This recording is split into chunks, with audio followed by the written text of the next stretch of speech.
Alright, it's the next day. I decided not to work on this stuff last night. I kind of probably should have, but I would have been able to get it as clean as I would be today. Mainly because this is the passenger side, but the driver's side we already took apart. And that's what we're gonna.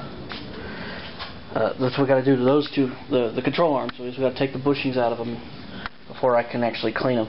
We got our new parts in. Here's the stabilizer bar bushings, and there's the upper and lower control arm bushings. Here's the shocks, and we got the boots for the tie rod ends, and careful where I step, and this ball joint boots. Got all that on its way. The ball joint, the boots, all the boots for everything is on its way. They should be hopefully be here today. This thing was a nightmare. Where's the other one? The upper controller. This one wasn't so bad. It was a little tough, but once you get one side loose and you pull the center rod out, which is right here. By the way, if anyone ever does this on this type of car, whatever you do, before you take this off, mark. I know you can't see it because this camera doesn't focus, but right there is a T for top. This is the top side, and you want to mark that for when you put it back all back together. That's where it sits, so everything's balanced and works correctly. Anyway, but once you get one of these bushings out, you take the rod out pretty easily, and you just knock the other bushing out. We don't have a press, or what are those things? Is it press? Hydraulic press. Yeah, that's it. We don't have a hydraulic press, unfortunately. So what we had to end up using was where is it? Here it is. I just saw it. This air chisel. Now it worked. We didn't really damage the sides too much. One of them is kind of bent, but my dad says it's fine. He can fix it later. Bottom line is, as you can see how nasty and encrusted this is, I'm going to wire brush it. And this is nasty and encrusted because it was burned by our torch to get the piece out. Look, here's a piece of rubber. Ugh, yuck. Ugh. Ugh. Anyway, so that's my next step. I'm not really going to show you that because you've seen me do it a dozen times. But if I come across anything interesting, I will show you then. But until then, excuse me. Until then, I'm going to get started. So yeah, let's go.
Okay, well, first off, let me just say it's my luck where electronic equipment just fails around me. I don't know what's wrong with this camera, but it won't turn on. Hit the button, the light blinks, it beeps, and says this. Lens error, restart camera. Well, yeah, there's a lens error. The lens won't go in and out. Oh, jeez. I have more trouble with cameras and video cameras and phones. Anyway, never mind. I'll just use my phone for this next bit. Here is the driver's side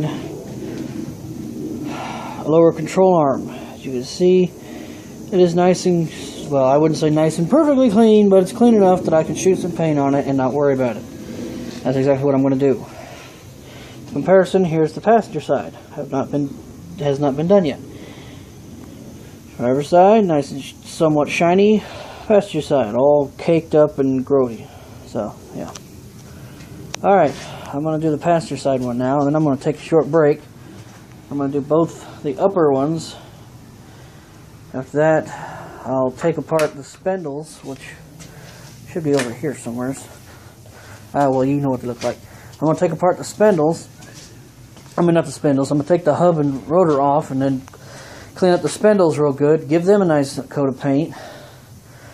Then I'm going to clean. I'm not going to wire brush. I'm just going to clean with some super clean, some citrus cleaner, something.